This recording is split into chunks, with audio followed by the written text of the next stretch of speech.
the Liberals know that this cancer, which is what we're dealing with right now, has metastasized all throughout their government, and they don't want it to get the public to know.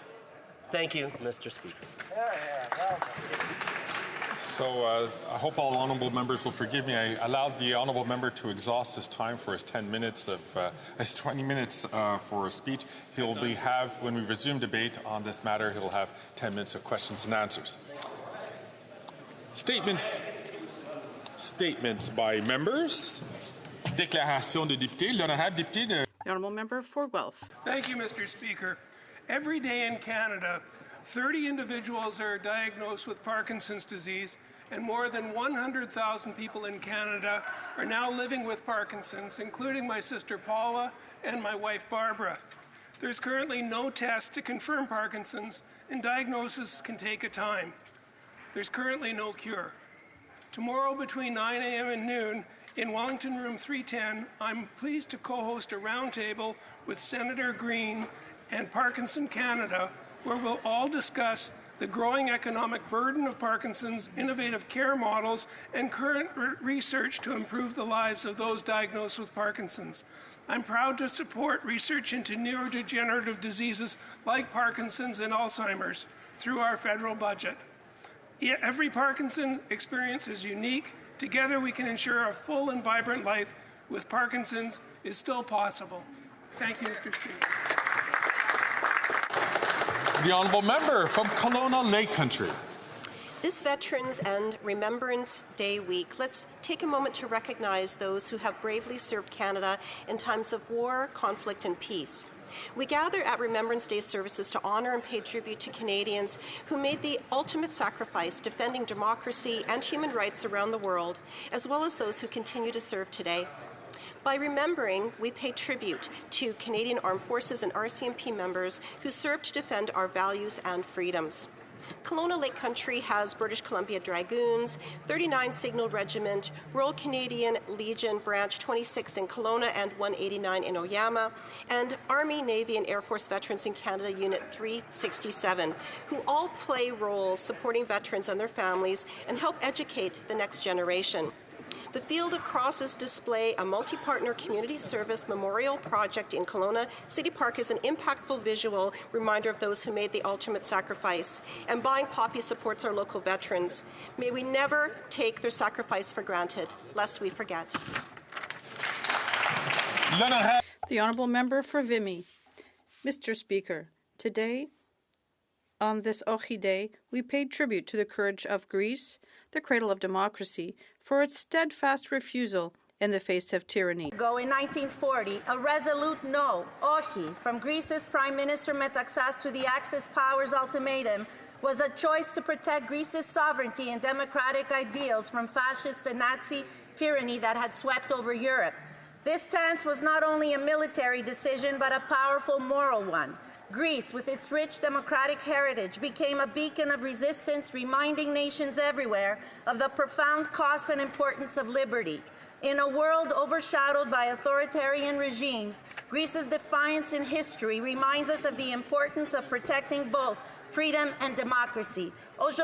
Today we celebrate not just an act of bravery, but an enduring commitment to the ideals we all share. Zito 28 Οκτωβρίου 1940, Zito η Ελλάς, Zito ο Καναδάς. Zito. The honourable member for Montcalm. Mr. Speaker, I feel particularly kind today, so I'm going to do you a favor. You can rejoice because I found in my county an incredible whiskey that you cannot miss. It's sure to become the Speaker's new whiskey. It's 100% organic, 100% made in Quebec, with a taste to die for. Le Pembroke whiskey is the latest creation from the distillery Grand Dérangement in Saint-Jacques, which has already produced a gin in memory of the Acadians and a vodka. The creators of this whiskey are proud of the fact that it was conceived, grown, distilled, and aged right here in Montcalm. From grain to bottle, from the earth to your glass. I defy anyone in this house to present you with a whiskey this good and of such high quality. Congrats to the Grand Dérangement Distillery for their vision and above all for their tasteful creativity.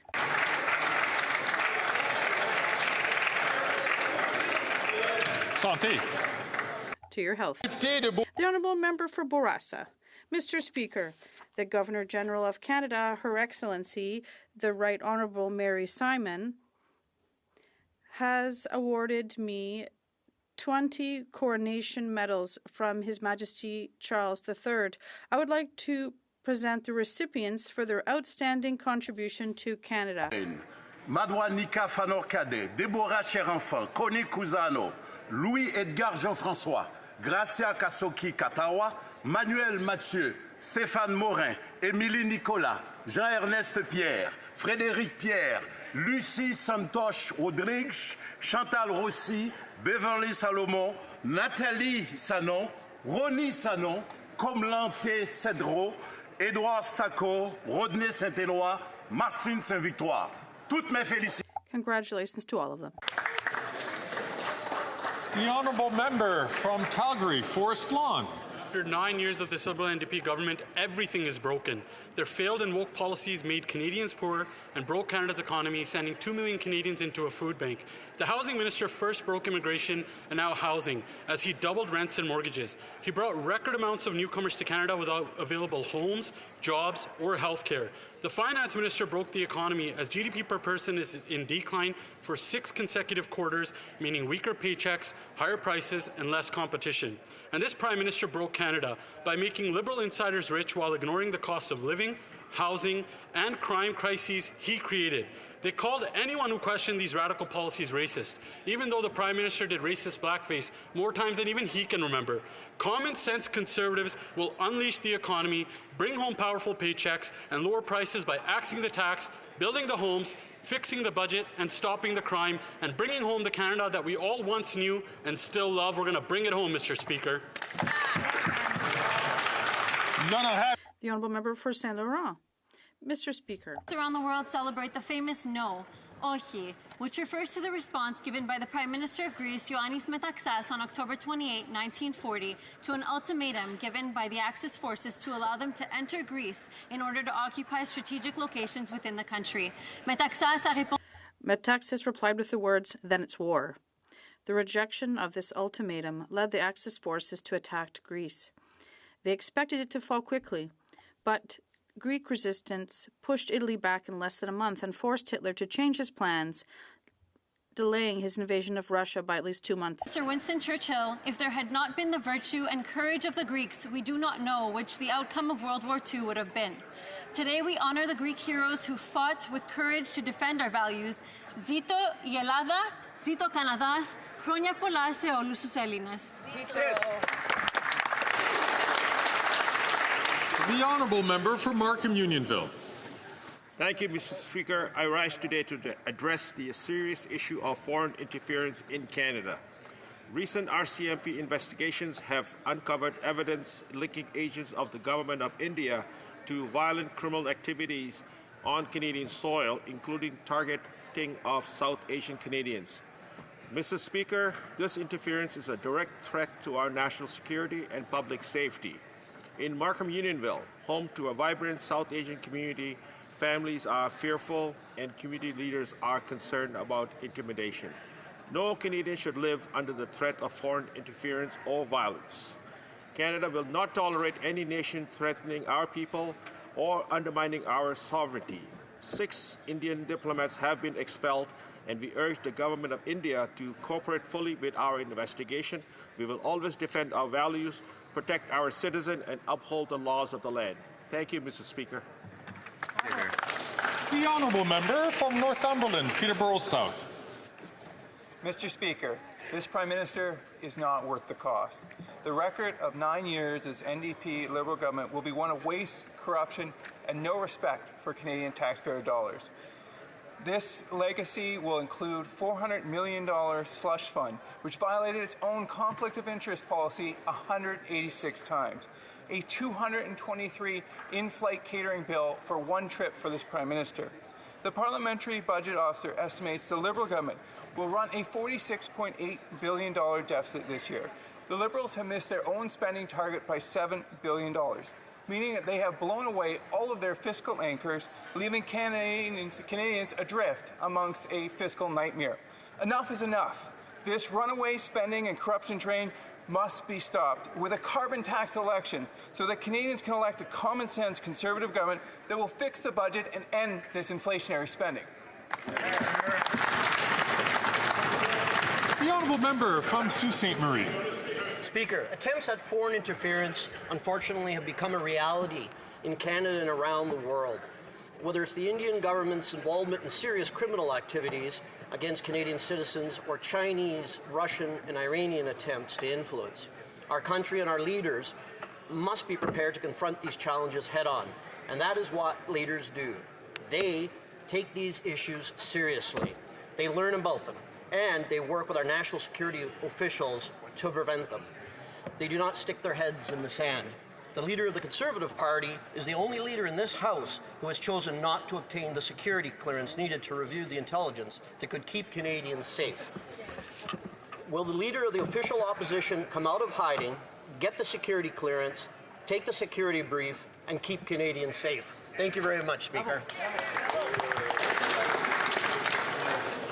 The honourable member from York Simcoe. Mr. Speaker, life has never been so hard for Canadians after 9 years of this NDP Liberal government. A shocking report out today confirmed there is now more than 2 million Canadians relying on food bank every month just to survive. Many of these food banks regularly run out of food because of skyrocketing demand, with lines stretching for blocks. This Prime Minister is just not worth the cost. His failed agenda has forced people into choosing between paying rent, heating their homes, or putting food on the table. And the Liberals have only made it worse by increasing the carbon tax by 23%. with plans to quadruple it and force even more Canadians to go hungry. Canadians may not be well fed, Mr. Speaker, but they are fed up. This Prime Minister must call a carbon tax election now. Good job, Scotty. The honourable member from Langley Aldergrove. Today, the leader of the Common Sense Conservatives announced that we will be axing the federal sales tax on new homes. Hear, hear. Hear, hear. This is going to have a huge impact on ground zero of the housing crisis, Metro Vancouver, and right across the country. Homeowners will save $50,000 on $1 million home purchase, reducing their mortgage payments month after month, year after year. This tax cut will also spark the construction of 30,000 extra homes every year, and this means more homes for young families that are trying to get into the real estate market for the very first time. Hear, hear. But where are we after 9 years of the NDP Liberals? Double the rent, double the mortgage payments, double the down payment, and 80% of Canadians feel that home ownership is only for the very wealthy. But rest assured, Conservatives will put an end to these failed Liberal housing programs, and we will actually build the homes as we have done in the past and as we are doing with today's announcement. Let's axe the tax and build the homes. The honourable member for Glengarry Prescott Russell. Mr. Speaker, almost 2 years ago, we learned that several countries, including China, Iran, Russia, and India, attempted to interfere in Canada's democratic processes. Last June, the Committee of Parliamentarians on National Security Intelligence tabled a report alleging that some parliamentarians are wittingly or unwittingly participants in foreign interference in Canadian politics. These are serious and disturbing allegations that have cast doubt on our democratic institutions. Since then, all but one of the opposition leaders have chosen to obtain their security clearance to act on foreign interference within their party. The public inquiry into foreign interference has clearly shown that every member of this House has a responsibility to fight foreign interference in our democracy. And I have a simple question for the leader of the Conservative Party. When is he going to obtain his security clearance and stop putting his head in the sand and put the security of Canadians ahead of partisan politics? Order. The honourable member from Edmonton Griesbach. For over 110 years, the Bissell Centre has supported people in Edmonton experiencing poverty and houselessness. Their mission is to save lives, Mr. Speaker. They serve individuals facing complex challenges like intergenerational trauma, addiction, food insecurity, unemployment, and housing vulnerability. Of those accessing their services, 67% identify as Black, Indigenous, or people of color. Their holistic wraparound services go far beyond just housing supports. Last year, the Bissell Centre supported over 9,000 people experiencing the worst outcomes of poverty. They housed over 500 people and supported an additional 675 community members in eviction prevention. Mr. Speaker, I think you would agree that organizations like the Bissell Centre are a vital resource for our communities. And I urge the Government of Canada to work with and provide urgent support for organizations such as the Bissell Centre. The workers at the Bissell Centre are the very best of us, and we owe them our tremendous thanks. Thank you.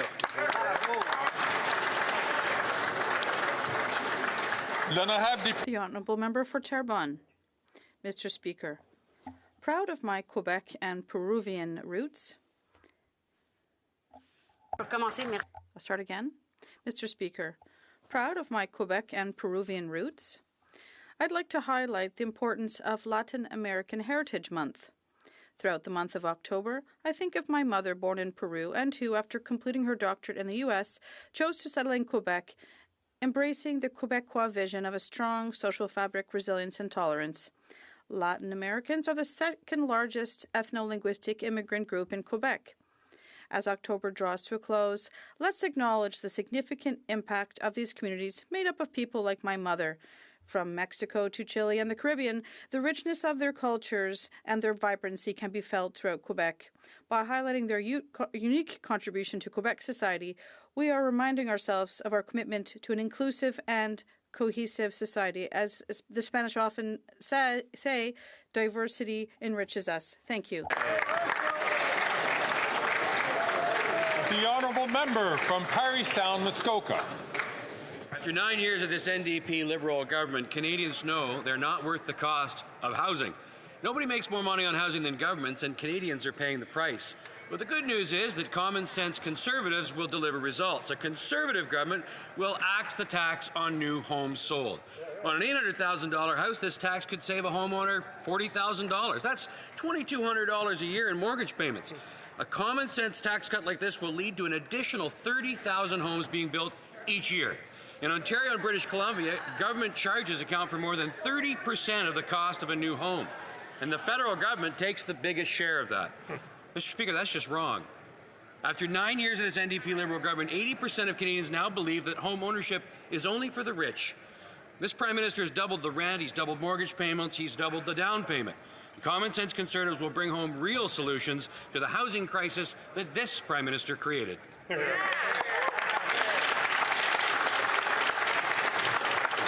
The Honourable Member for Pierrefonds.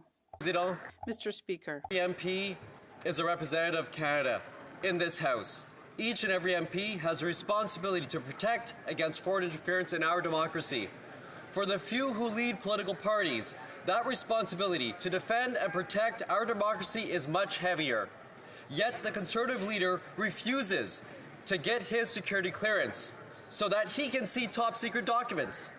Why is the Conservative Party leader continuously refusing to get his clearance?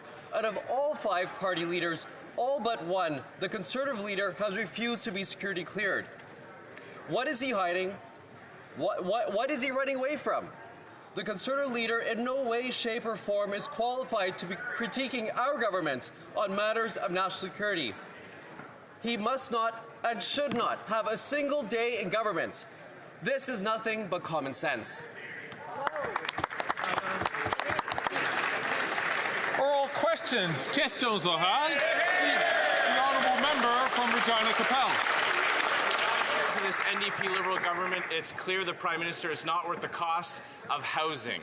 He created housing hell by doubling rents, mortgage payments, and the needed down payment. And as housing prices skyrocket, the greedy federal government rakes in the cash. The Prime Minister now collects more in taxes on the sale of a new home than the carpenter or electrician that actually builds the house. The solution? our common sense plan to axe the federal sales tax on new homes. On an $800,000 home, this will save a home buyer $40,000. So why not provide some much needed relief and axe the tax off of new homes? The Honourable Minister of Housing, Infrastructure and Communities. Mr. Speaker, I'm pleased to see the Conservatives have taken some inspiration from our plan in removing the GST to help get more homes built.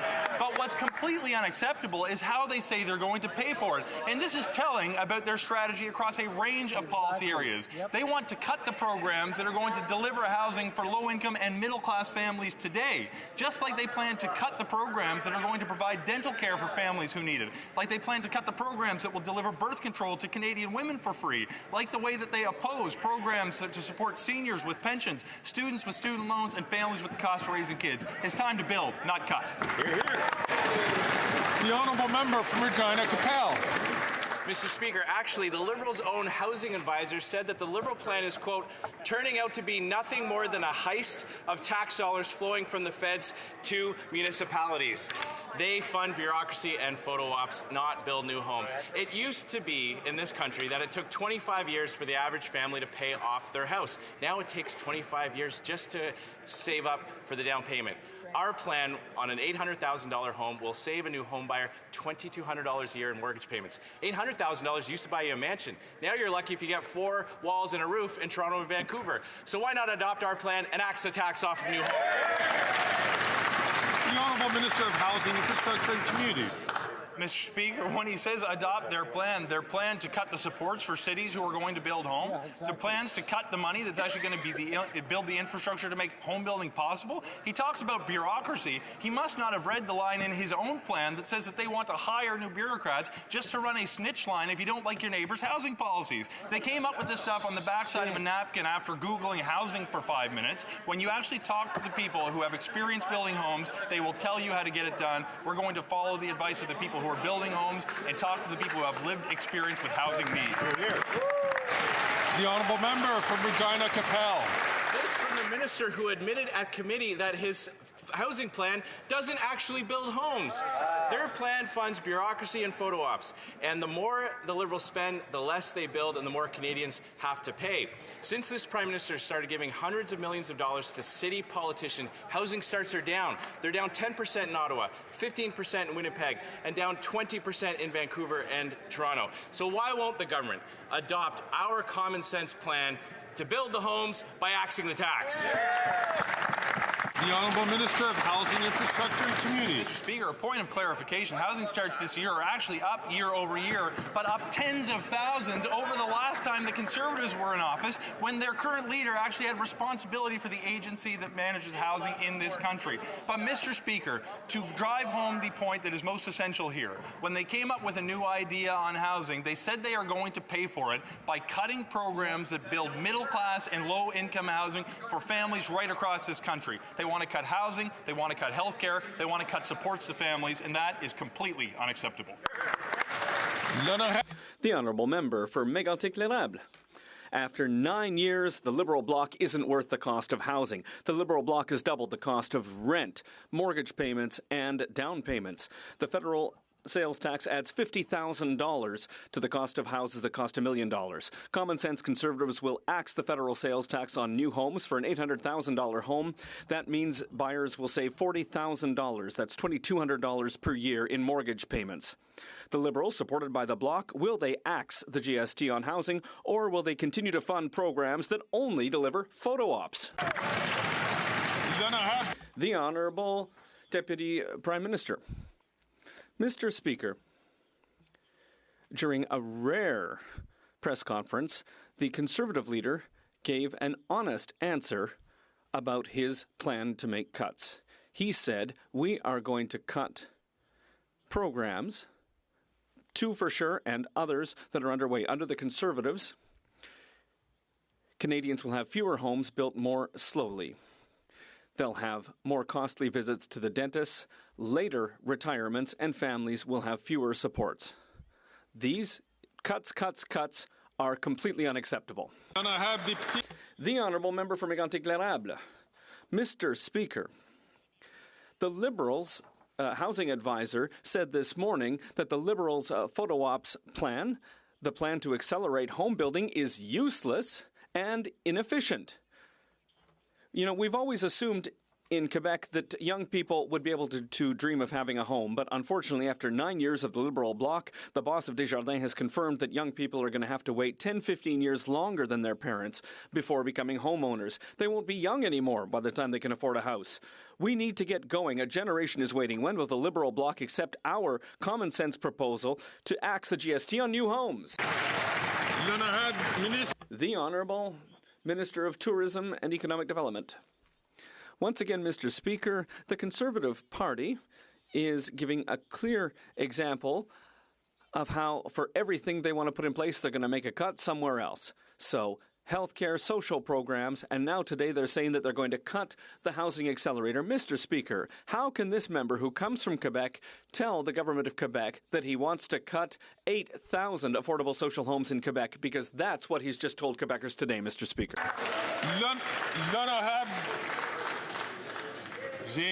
I would invite honourable members, if they wish to ask questions, to please put their name on the lists. And the Speaker will be very happy to recognize them. The honourable member for La Prairie.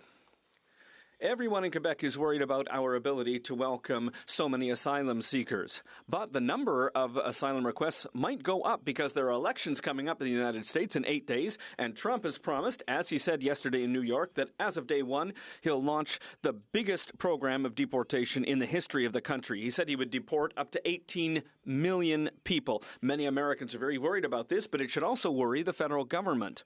Does the government have a plan if migration from the United States suddenly becomes a flood? The Honourable Minister of Immigration. Yes. The Honourable Member for La Prairie.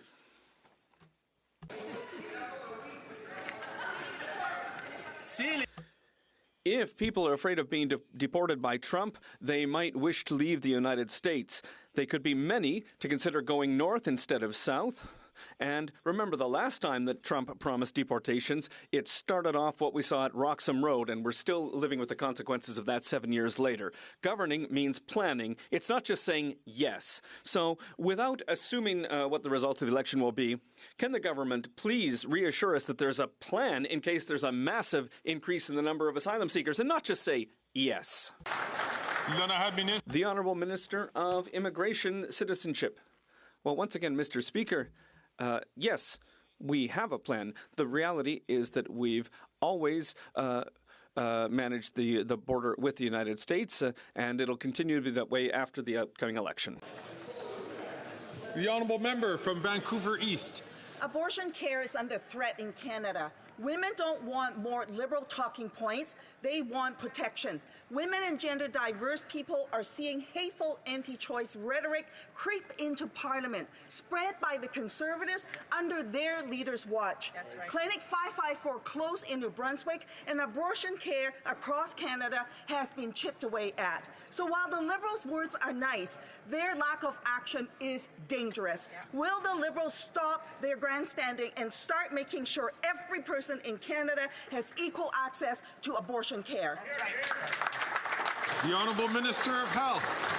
Yes, Mr. Speaker, absolutely. That's exactly what we're doing and working with provinces and territories to make sure that the investments that we have in sexual health are there to make sure that women have access to an abortion. That's why we're advancing the work we're doing on pharmacare to make sure that women have both the contraception and access that they need.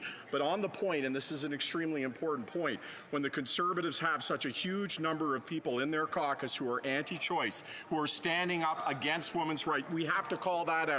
A woman has full autonomy and right over her body. There is no member of this legislature or anybody who should claim to have authority over a woman's body. The Honourable Member from North Island, Powell River. Mr. Speaker, it's very hard to implement a right when the Liberals don't assure access. Women are scared. They're seeing Conservatives attack their right to choose. Meanwhile, the Liberals have allowed Conservative premiers to chip away at abortion care, making it nearly inaccessible in some provinces.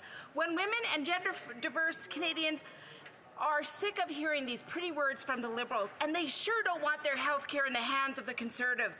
They want their right to choose to be protected. Will the Liberals support the NDP in making sure abortion care is fully accessible for all? The Honourable Minister for Indigenous Services.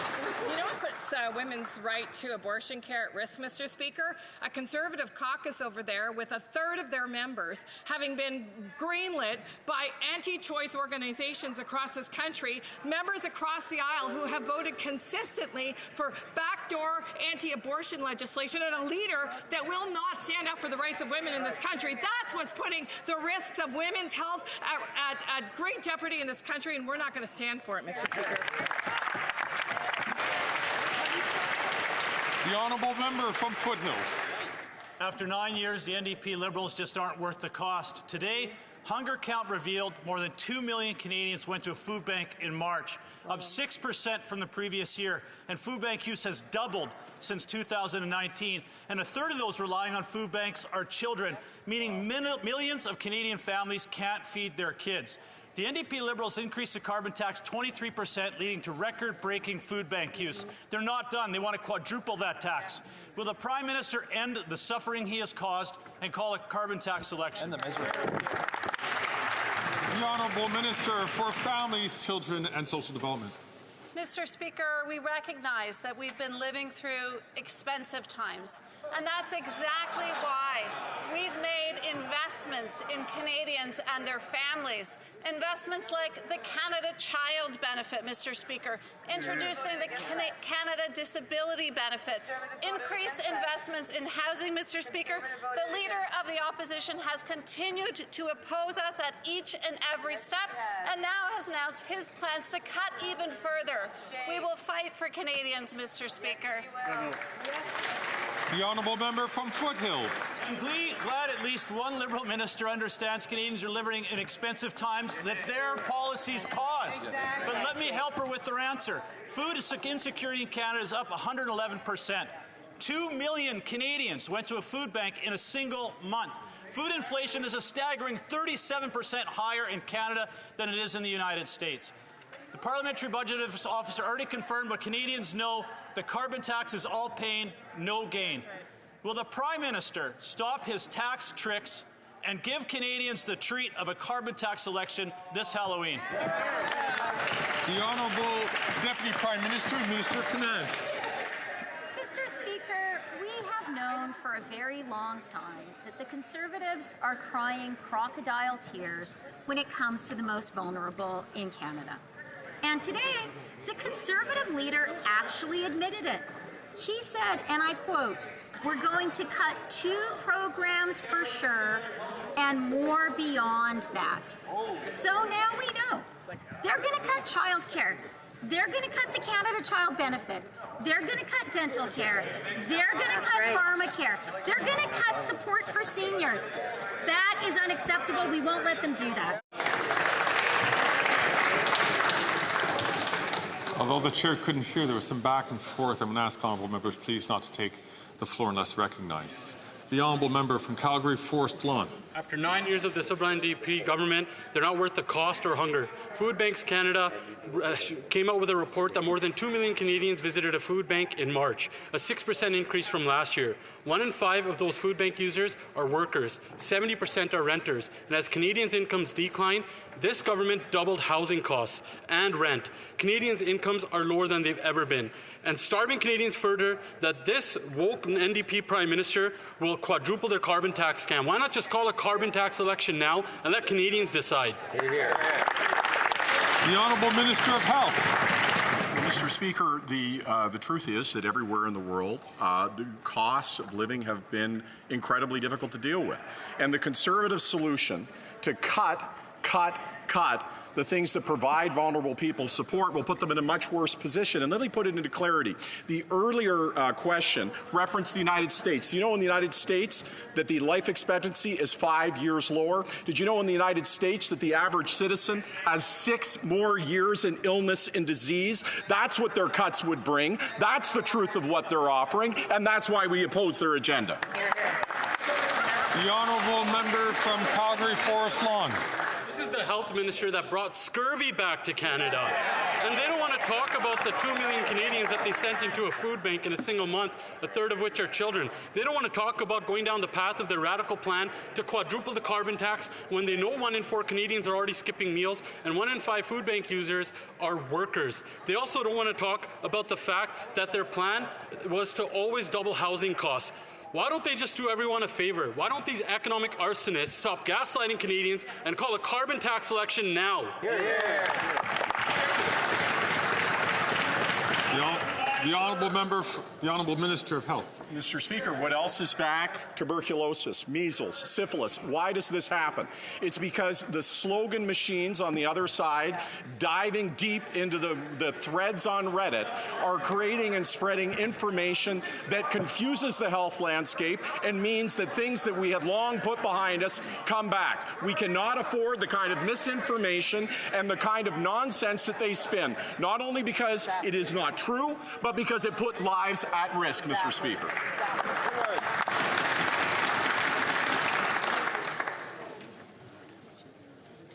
The honourable member from Peterborough-Kawartha.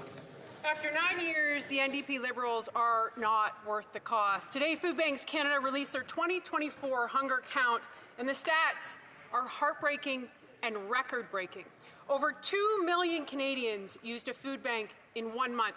700,000 of those users in 1 month in Canada were children. And what's this Prime Minister's response? Well, he's going to drive up the cost of food even more by quadrupling the carbon tax. Canadians can't afford him. His caucus doesn't want him. So why doesn't he let Canadians decide what they want and call a carbon tax election? The Honourable Leader of the Government in the House of Commons. Thank you, Mr. Speaker. Mr. Speaker, when Canadians are facing tough times, what should a government do? They should provide programs that provide supports to them, like the Canada Child Benefit, like making childcare more affordable, like dental care for seniors and vulnerable Canadians. But what is the Conservative plan? Well, it's to cut those programs. It's to take away the very supports that Canadians rely on when times are tough. Mr. Speaker, we know the Conservative plan, and it's to balance the books on the backs of Canadians. Mr. Speaker, we won't stand for that. We're going to stand for Canadians. Thank you. Very good. The honourable member from Peterborough-Kawartha. Mr. Speaker, Canadians will not stand for that gaslighting. After 5 years, in the last 5 years, food bank usage has doubled. It is the highest in history. People who used to volunteer at the food bank are now lining up to use it. Food banks are running out of food in Canada. Mr. Speaker, please, for the love of God, let them call a carbon tax election. This Prime Minister doesn't seem to understand the human consequences of his policies, that when you tax the farmer who grows the food, the trucker who ships the food, you end up taxing the Canadian who has to buy the food into poverty. Enough. Call a carbon tax election. The Honourable Leader of the Government in the House of Commons. $7,782 a year tax-free. That's the Canada Child Benefit that has helped lift over 450,000 children out of poverty. That member is calling gaslighting is real money that's helping real Canadians. Who's doing the gaslighting, Mr. Speaker? It's the Conservative members of Parliament that want to sell slogans instead of solutions. It's them who say that they can fix things while cutting the services and the programs that Canadians rely on. We're going to do real things that help real people. That's what we do on this side of the House. Beautiful! I ask the honourable member from Dufferin-Caledon, please, to not take the microphone and not take the floor unless he's recognised by the Speaker. The honourable member from Montcalm. On October 30th, Quebec will finally allow advanced requests for medical assistance in dying. And yet the health minister is still setting up roadblocks. Last week, he said that Quebec was moving too quickly, and he even suggested that it was possible that he might challenge the move. Mr. Speaker, Quebec isn't going too quickly. It's been preparing for years, and for years, patients like Sandra de Montigny have been fighting for this day. Will the minister cooperate instead of setting up roadblocks? The Honourable Minister of Health. Always, Mr. Speaker, we're always ready to cooperate, and on such a delicate subject as advanced requests, it's absolutely essential that we make sure that there is a national conversation and also to make sure that our system is ready. We need to make sure that we take the time necessary with this subject because it's absolutely essential to make sure that the right choice is made. The Honourable Member from Okan. October 30th is in 2 days, and the federal government is still denying access to end-of-life care. For months, 6 professional orders have been asking for the criminal code to be harmonized with Quebec's law.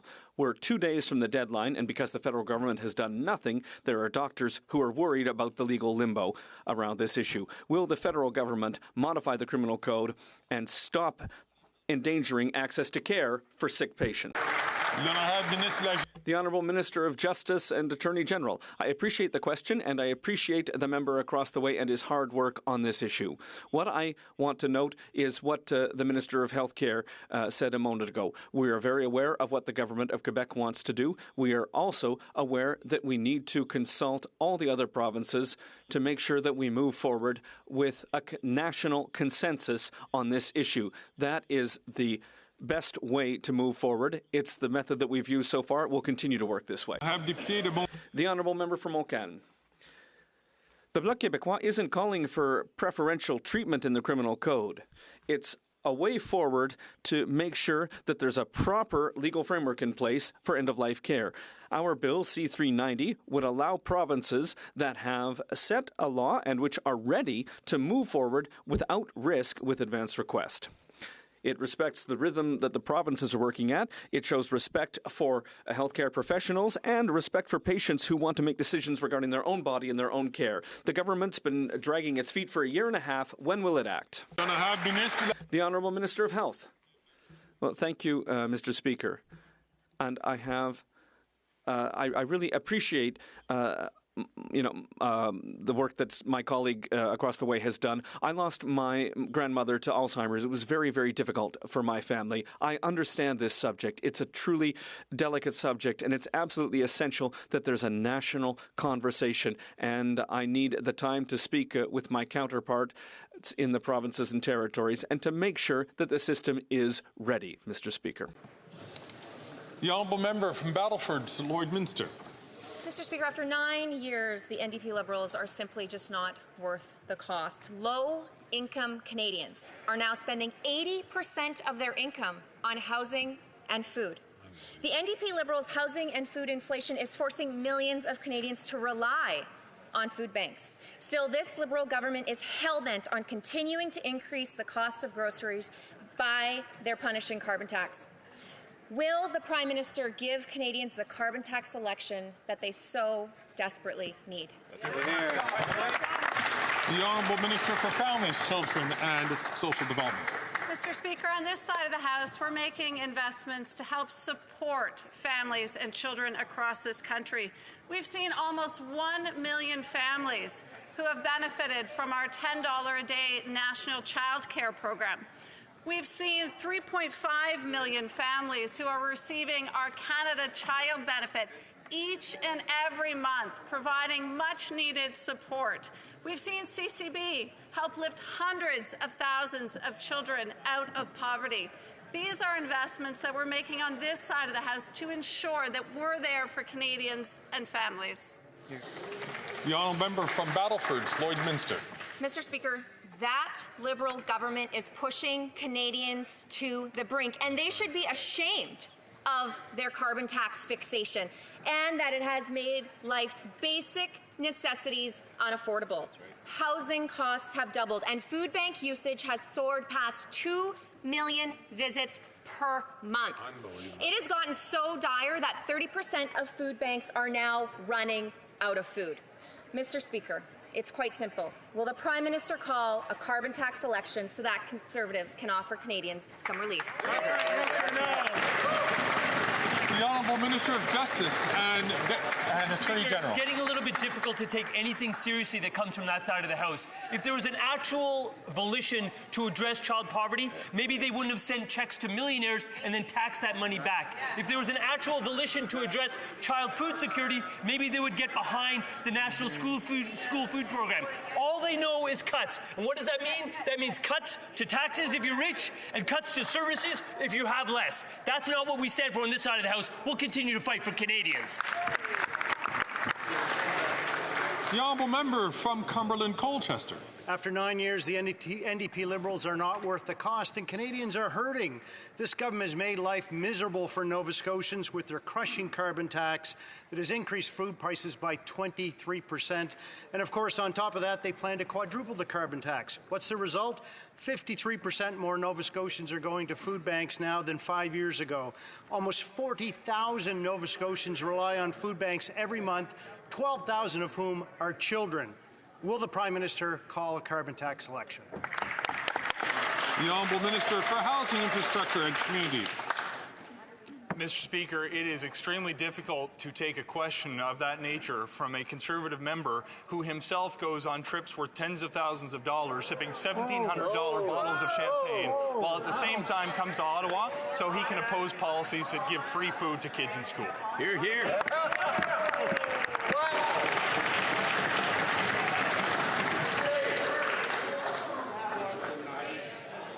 Alors, s'il vous plaît.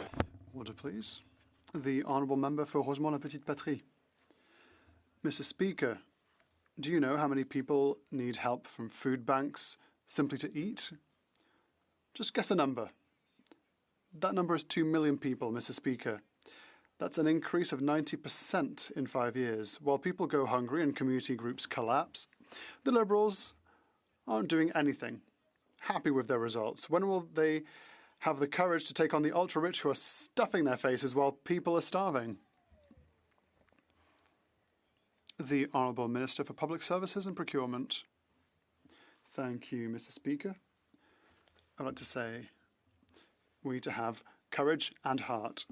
My colleague is right to insist on the hardships many families are living through, including in my riding. That's why we have to have heart. And to have heart is supporting the school food program, which my honourable colleague voted for. Why are the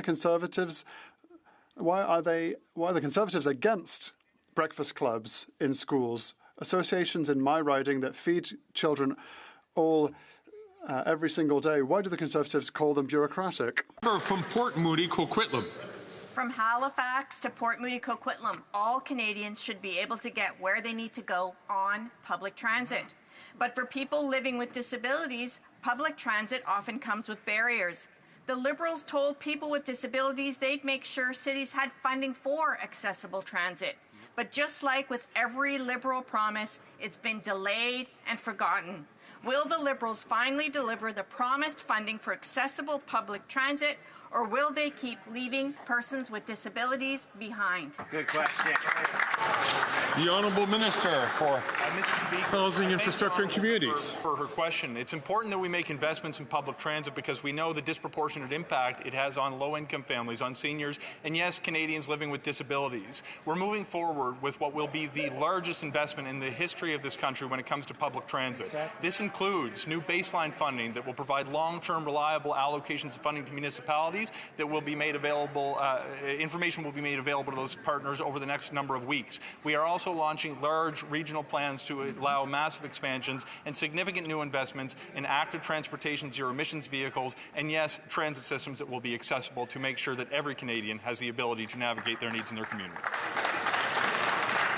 The Honourable Member from Vaughan Woodbridge.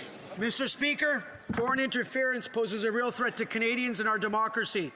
In this context, it's alarming that all but one of the opposition leaders obtained their security clearance.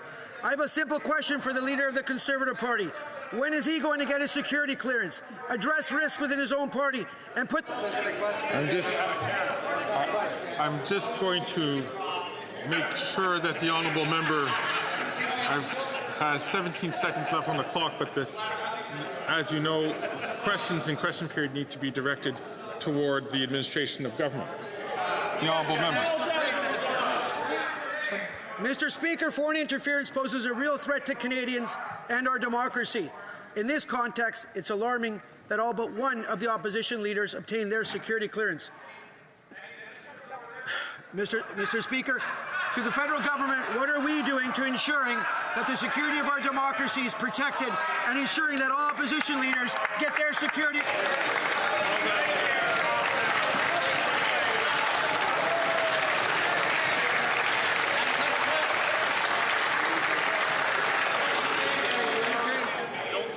The Honourable Order. The Honourable Minister of Justice and Attorney General. As my colleague from Vaughan Woodbridge said, foreign interference poses a real threat for Canada's national security. Foreign actors want to create uncertainty in our institutions. It's time for all of us to take foreign interference seriously and stop the spread of that uncertainty. I'm going to ask all colleagues, please. Thank you.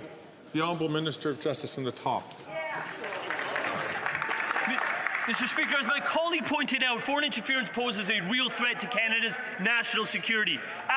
Foreign actors want to create uncertainty in our institutions. It's time for all of us to take foreign interference seriously and stop the spread of that uncertainty. This includes the Conservative leader. Once again, I have a simple message for him in three-word phrases that the leader of the Conservative Party is sure to understand. It's time to get the clearance, take the briefing, protect the country.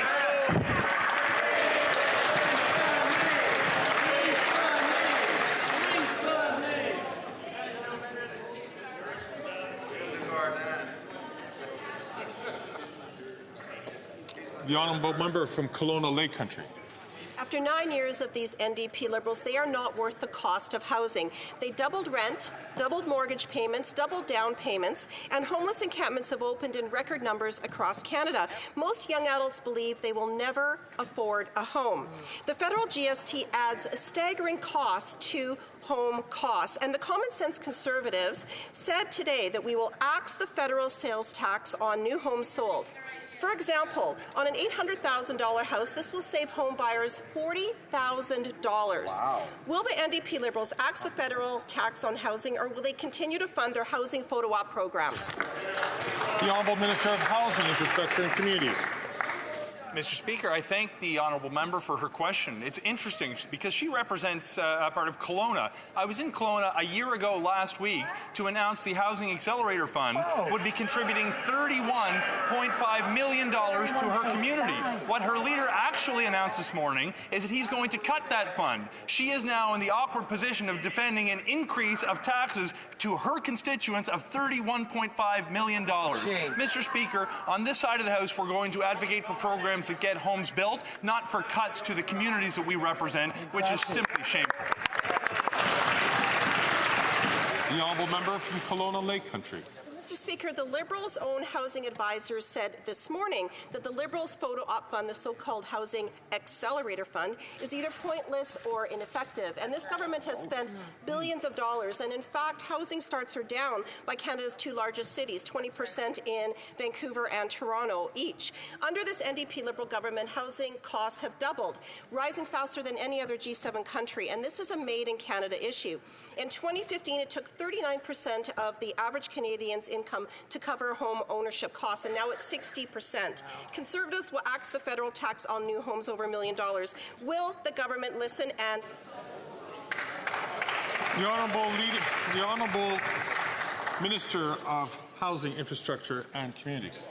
Mr. Speaker, my honourable colleague is very proud to stand beside her leader who's advocating that he's going to raise taxes by $31.5 million on ratepayers in Kelowna. 1 year ago, last week, I personally announced where I shared with the Council, including the former Conservative Member of Parliament for Kelowna, that they were grateful for this money that was going to help them build homes more quickly. In this House, it is unbelievable to me that any Member of Parliament would listen to their constituents at home, come to Ottawa, and demand that Ottawa take money from them. We are going to advance programs that build homes and support communities. It is unthinkable that a member would come and oppose money for the... The Honourable Member from Durham. Mr. Speaker, I'm having a hard time listening to the Liberal Housing Minister defend policies from his government that have failed an entire generation of Canadians from our generation who dream of owning a home one day.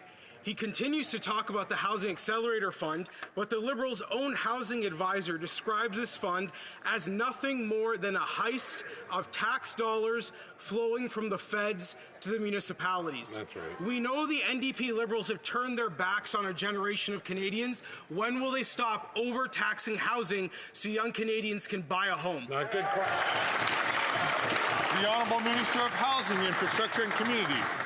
Mr. Speaker, it's interesting to me how often I see the Canadian Conservatives borrow their policy positions from right-wing populists in the United States. Yes, that might right. be where this particular member learned to advocate for programs that would cut affordable housing.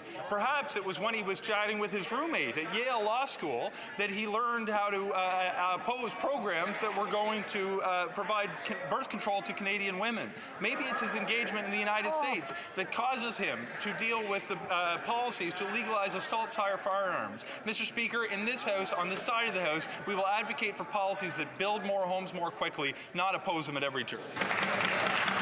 The Honourable Member from Durham. It's no surprise that this Liberal Housing Minister continues to turn his back on a generation of Canadians because he's clearly not focused on his job. He wants to talk about what's happening in other countries. Let's talk about what's happening in our country, Mr. Speaker. That's right. The last time Conservatives were in power, houses cost half of what they cost right now. Currently today, under this Liberal government, nearly 39% of the total taxes on new homes in Ontario are going to politicians and bureaucrats in Ottawa. When will this government agree with Conservatives and end the federal GST on housing so young Canadians can buy a home? The Honourable Deputy Prime Minister and Minister of Finance. Mr. Speaker, let me tell you what we will never agree with. We will never agree to the Conservative agenda of cuts and austerity.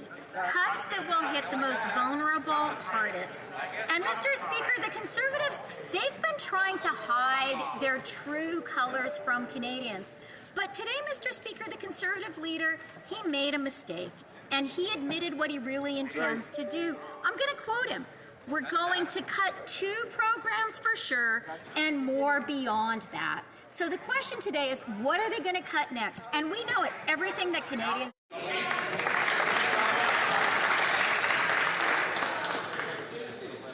L'honorable député de Rivière. The Honourable Member for Rivière-du-Nord. Mr. Speaker, one of the most powerful and dangerous criminal groups are the Arab Power Group, the 2 leaders of which are locked up in prison. And yet it is from federal penitentiaries, that Younes Aitaki, the leader of the criminal group, and Sylvain Kabuchi, his number 2, run their operations. Arsons, protection rackets, murder. Nothing stops these new criminal organizations, especially not being in federal prison, apparently. Can the minister explain how gangs that sow terror and death in the streets of Montreal can be run from federal prisons? The Honourable Minister for Public Safety. Mr. Speaker, of course I share my colleagues' concerns. These are concerns that are shared by everyone in this House. I was able to meet union representatives and Correctional Services Canada officials so we could talk about extra technology that we could implement and add to those that already exist to make sure that examples like my colleague do not happen. We are also working with the Quebec Correctional Service and Minister Bonnardel to give them these tools as well. The Honourable Member for Rivière-du-Nord.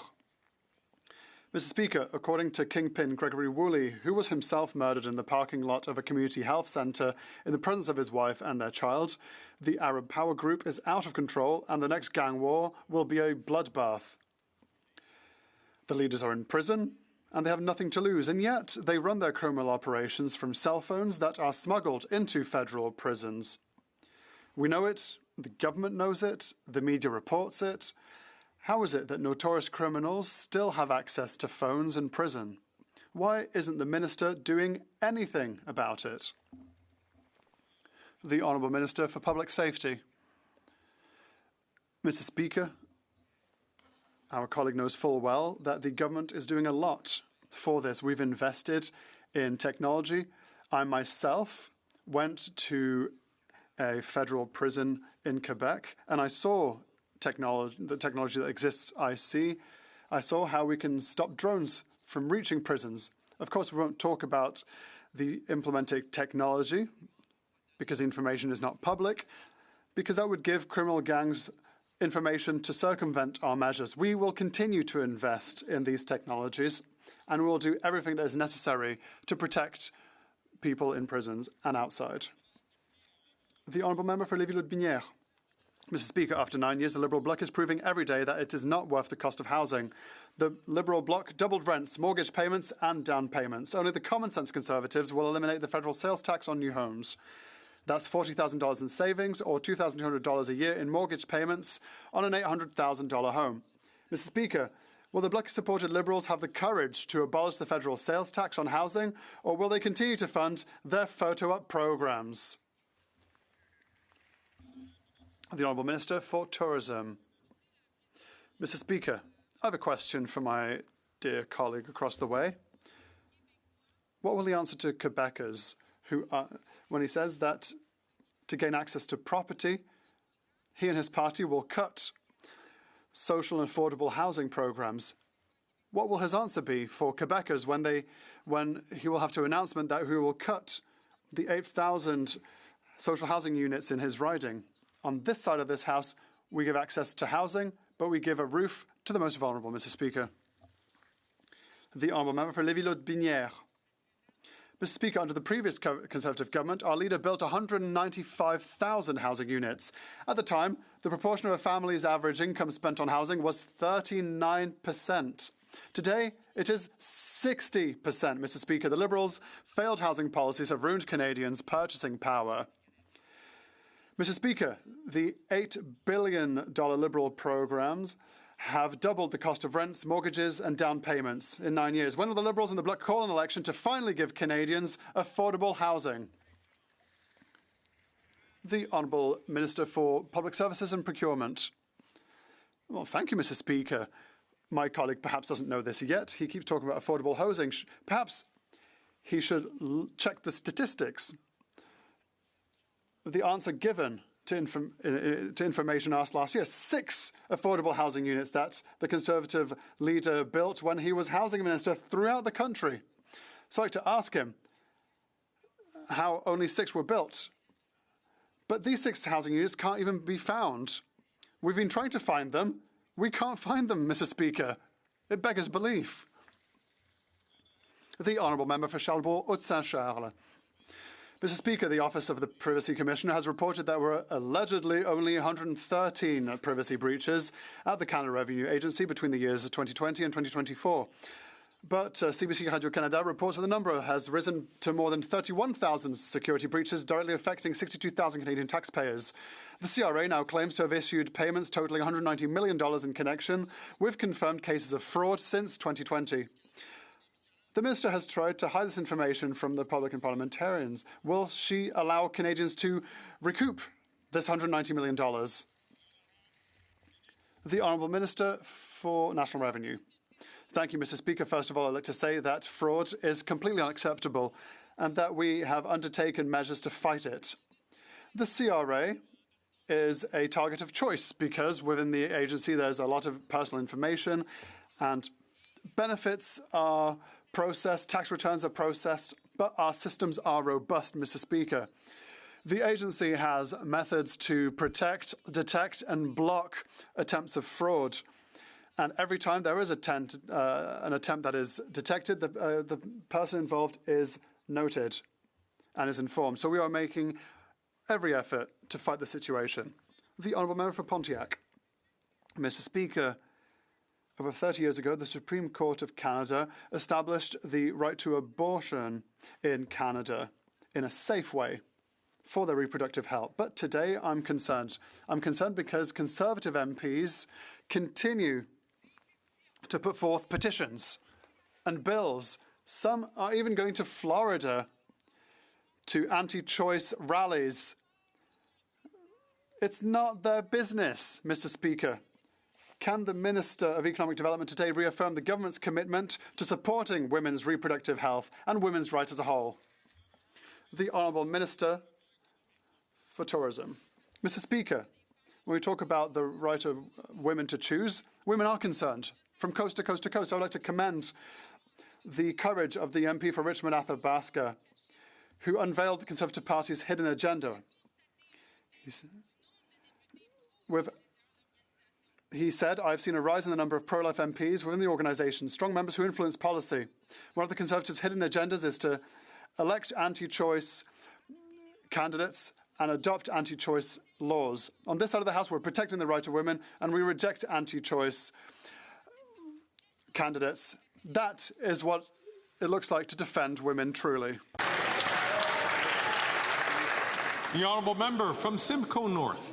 Mr. Speaker, after 9 years of this Liberal government, this Prime Minister is not worth the cost. In the latest scandal to hit the Canada Revenue Agency, over 60,000 taxpayers had their personal private information hacked. Not only are these individuals' information floating around on the internet, it also costs taxpayers money.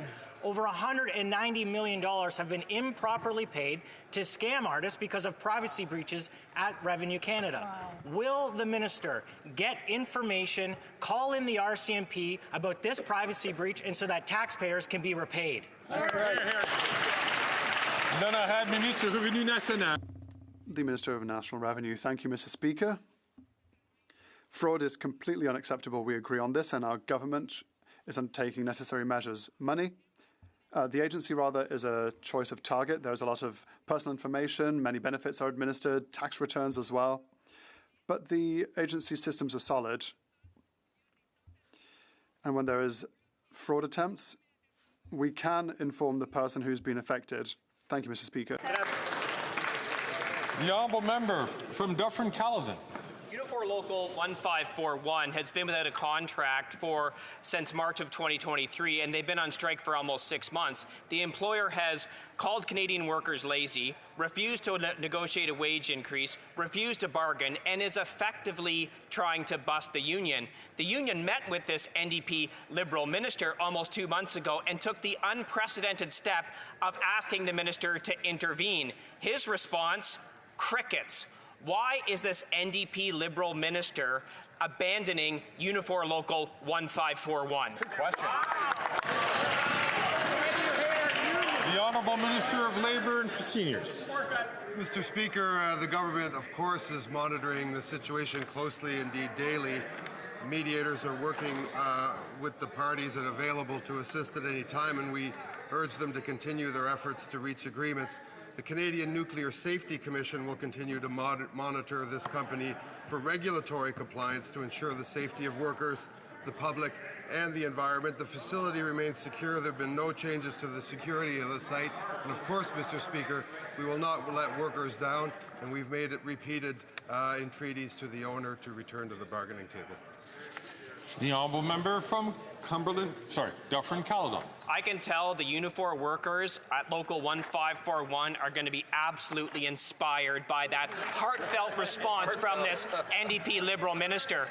Why are these NDP Liberals never responsible for anything, Mr. Speaker? 2 million Canadians using a food bank? Not our fault. Violent thugs out on bail? It's the province's fault. A local employer trying to bust a union? There's nothing we can do but read these talking points.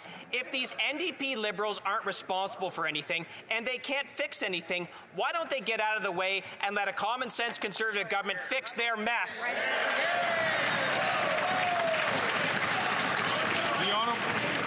The Honourable Minister for Labour and for Seniors. We'll take no lessons from this right-to-work Conservative Party in terms of labour relations in Canada. The people who've stood up repeatedly to vote to remove power from unions, to force unions to reveal their financial statistics, and also to make sure that unions find it hard to certify in workplaces. These union-busting Conservatives will give us no lessons. I work daily with my colleague from Canada Carleton on this issue, and we will make sure that these workers get the negotiations and the contract that they deserve. Hear, hear. The honourable member from Davenport. Mr. Speaker, we know that actors like Russia, China, and India have attempted to interfere in Canada. Recently, the RCMP revealed that agents linked to the Indian government are involved in serious criminal activities in Canada. I'm going to ask the honourable member from Grand River Miramichi to please not speak out and to allow the question to be asked as the Speaker had recognized the honourable member. I'll ask the honourable member from Davenport to start from the top. Mr. Speaker, we know that actors like Russia, China, and India have attempted to interfere in Canada. Recently, the RCMP revealed that agents linked to the Indian government are involved in serious criminal activities in Canada, including extortion and a murder of a Canadian citizen. It is time for all political party leaders to put country before party.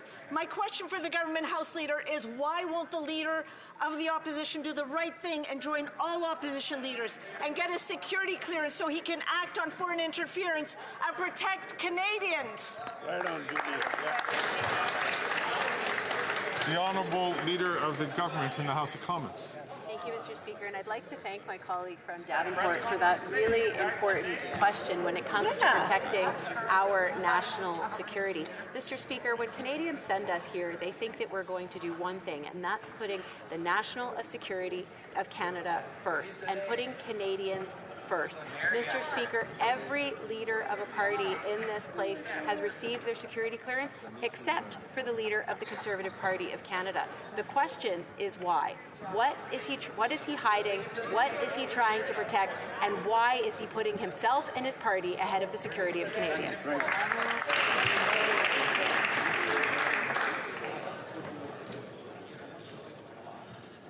The honourable member from Windsor West. Mr. Speaker, under this Liberal government, multi-billion-dollar companies feel emboldened to use shady tactics to rip off Canadians. After this government rubber-stamped the Rogers takeover of Shaw, they promised lower costs but have snuck in price hikes for Canadians. The Liberals have done nothing to protect people. Instead, they rewarded Rogers with over $165 million in federal money. Rogers must be put on notice, reverse the cuts, or be banned from federal contracts. Will the Liberals have the courage to do it? Yes or no? The Honourable Parliamentary Secretary. Thank you, Mr. Speaker. Our government's top priority from day one is making life more affordable for Canadians, and we're focused on increasing competition and lowering prices in the telecom sector. Since 2023, we're holding companies like Rogers accountable by eliminating switching fees and attacking extra and unnecessary fees, so Canadian consumers are empowered to find a plan that works for them. On this side of the aisle, we're standing up for Canadian consumers by helping them regain their negotiating power. Thank you. The Honourable Member for Richmond, Athabasca. Mr. Speaker, it has been reported that CBC Radio Canada handed out $18 million in bonuses to executives in 2024. That's quite the situation. Executives are receiving multi-million-dollar bonuses, whilst hundreds of employees are losing their jobs. Yet the public broadcaster is demanding ever greater subsidies year after year to do its job. All this is damaging the reputation of CBC Radio Canada and all its workers. My question to the Prime Minister is simple. Does he agree with these bonuses? And, if not, what does he intend to do to put an end to them? The Honourable Minister for the Environment and Climate Change. Thank you, Mr. Speaker. I'd like to thank my colleague for Richmond Athabasca for his question, but also for his courage in denouncing the Conservative Party of Canada and its positions when it comes to the right of women to choose. I would also like to remind him that CBC Radio Canada is an arm's-length organisation that manages its own budget, and that is the reason for which we've created a society where the government, including the potential Conservative government, will not be able to butt into their decision-making.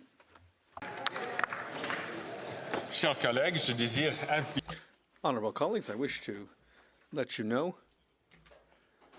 that the volume of earpieces will now be reset. This will now be reset.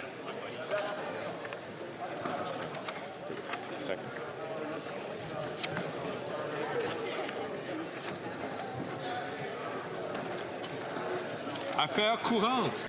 Routine proceedings. Tabling of documents. Introduction of government bills. Statements by ministers. reports from interparliamentary delegations.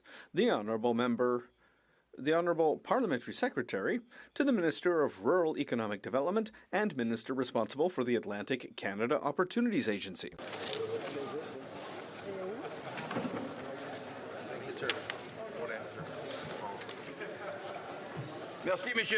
Thank you, Mr. Speaker.